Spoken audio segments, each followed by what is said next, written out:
Hello everyone, welcome to my channel.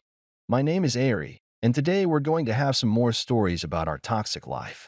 But before we start, it would be so much appreciated if you would subscribe to my channel, like the video, if you enjoy it, and maybe leave a comment down below. These simple clicks would mean a lot to the future of this channel and really reward the effort that I put in every day. And now without further ado, let's go. Today's first story. In this story, a new couple, both busy with work, shared a routine life until the wife's secretive behavior raised suspicions. She confesses to sleeping with her taxi driver for free rides, leading to a deadly disease diagnosis. The husband, enraged, leaves her, triggering a messy divorce. Her actions lead to her father replacing her in the family business. He moves on, grateful for his job and health. Now let's get into the story. My wife and I lived a busy life in New York City. We met on the sidewalk one day when we were both hailing a cab. We shared one, and as soon as we started talking, I knew I wanted to see her again. Through our dating and newlywed years, our lives fit really well together. We were both work-oriented and kept the same routine and jobs.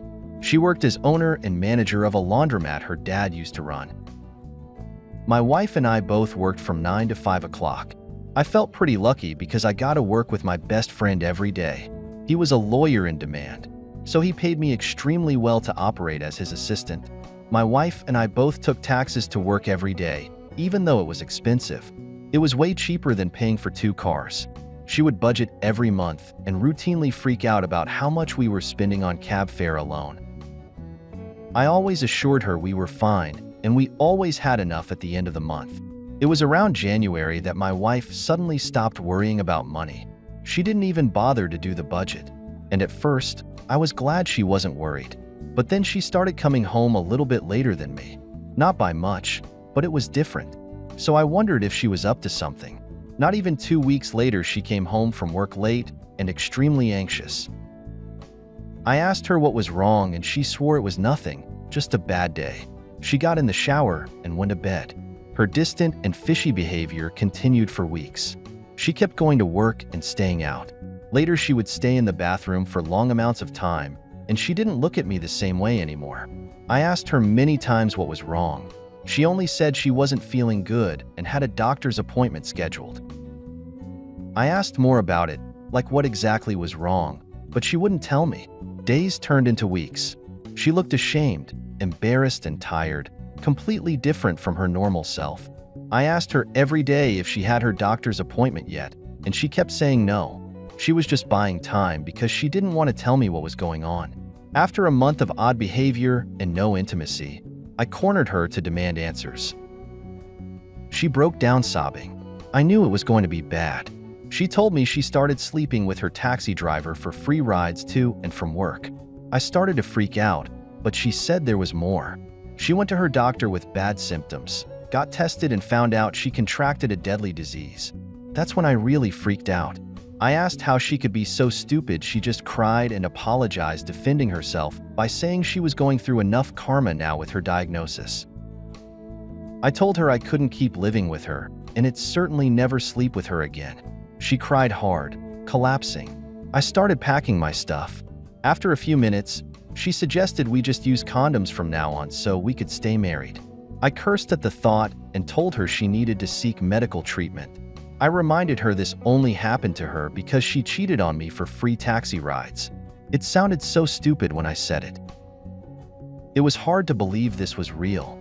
While I packed my stuff and on the way out, I called her all kinds of names and told her what a horrible mistake I made marrying her. The room was spinning. My blood pressure was off. She was crying and wailing, so embarrassed by her actions and consequences. She begged me not to tell anyone what happened, especially not her dad. Well, I didn't tell her dad, but he found out because she tried to sue the taxi driver and getting fired and all that mess.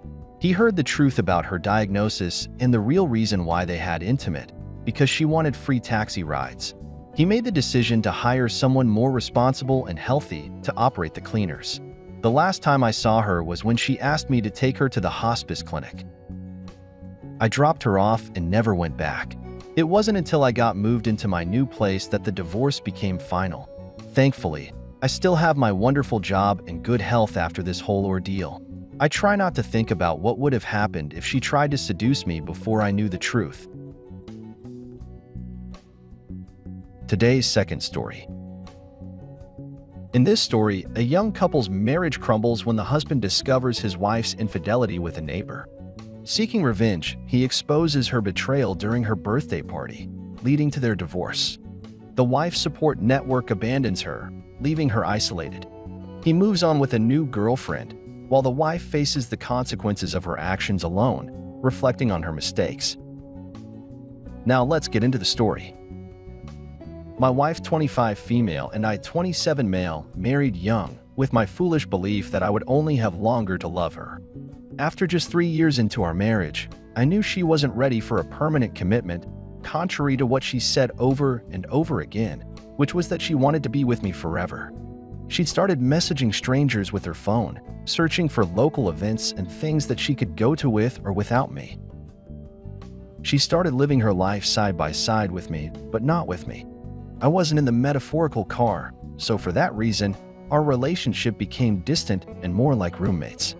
We both knew what was happening, but neither of us wanted to talk about it. I knew she didn't care enough to hear how I felt, but she still told me she loved me and never made it clear that she was looking for another man. She always just said she was going out for air with some friends or to see her family. She was very close to her parents and sisters who had children and husbands of their own. My wife also became friends with the people in our neighborhood. You might say she was closer to some of them than even me. One day, she told me she was going out again, but it was a little earlier than usual. It was like 3 p.m. She didn't have a job, but I worked enough to support us completely.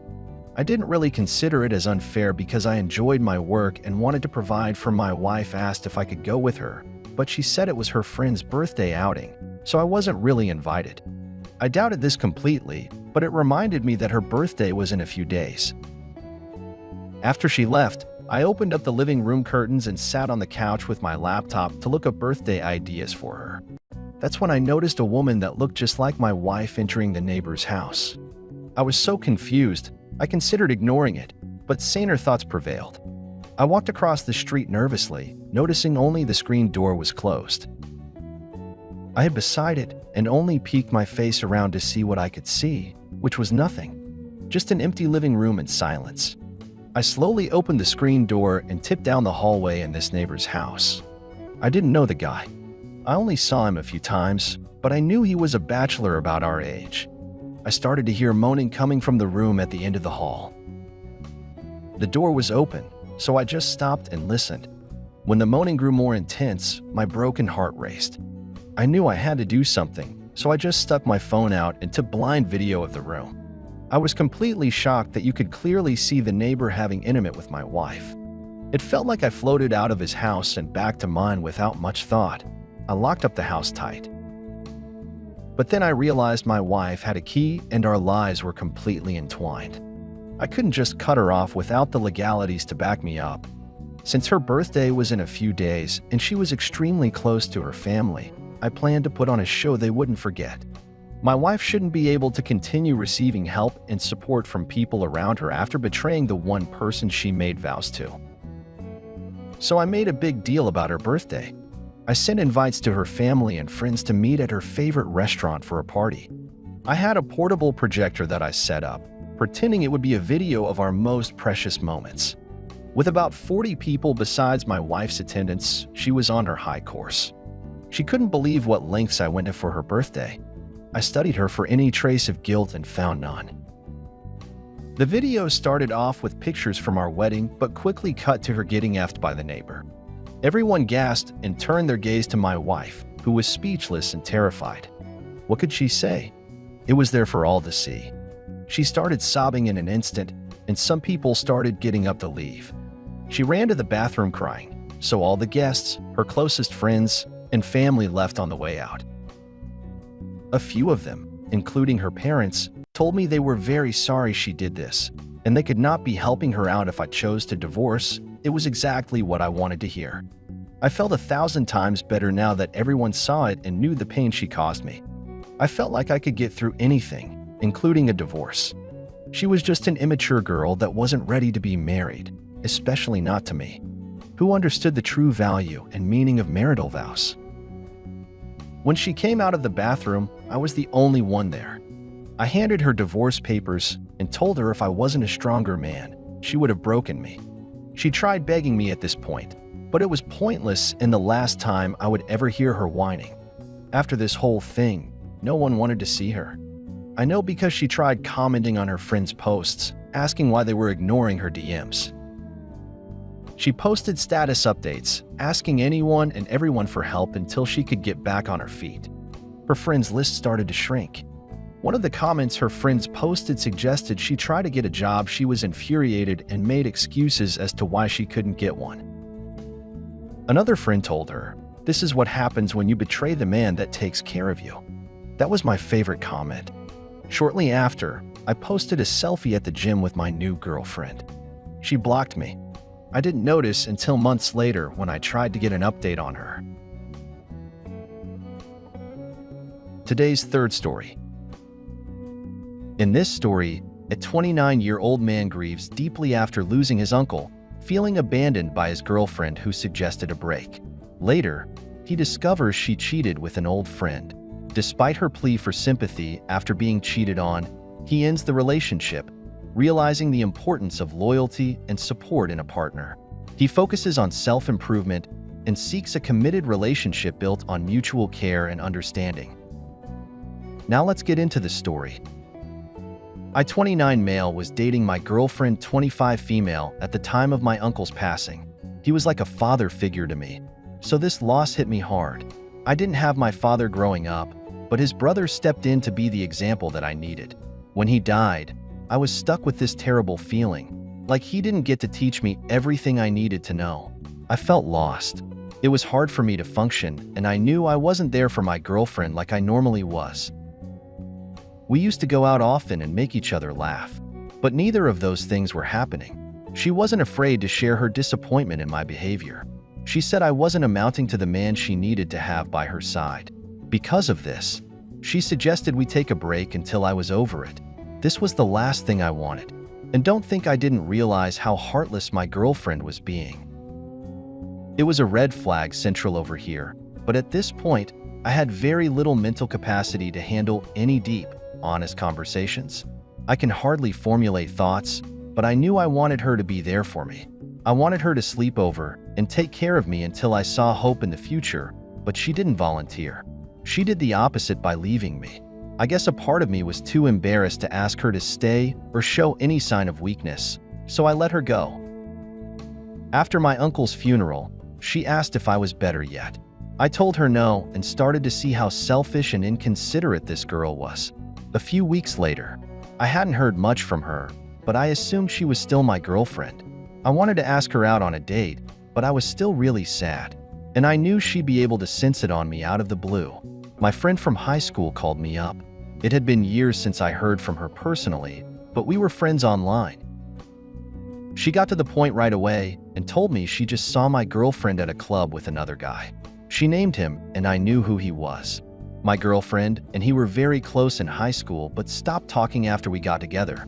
Now I was being told that my girlfriend was going around telling her friends that she and AP were best friends again. I called her and asked if she was seeing another guy. She admitted she was hanging out with AP, but it wasn't like they were seeing each other. She said he was there for her while I needed space. I told her I didn't need space. I needed her to come stay with me for a while because I was lonely and needed support. She hesitated and awkwardly said she would be home soon, but she needed some time to gather her stuff together. 2 days later, I was still waiting and she ghosted me. My high school friend called again. She said she heard through the grapevine that my girlfriend spent the night at AP's house, where she went down on him after he did the same to her. Before I could even process this terrible news or decide what to do, my girlfriend walked through the front door with her stuff, acting like everything was normal and it was good to be home. I freaked out on her. I called her a bunch of names and said she was crazy for thinking she could play me like a fiddle, like I wouldn't find out what a waste of time she was. She cried and said what they did didn't mean anything.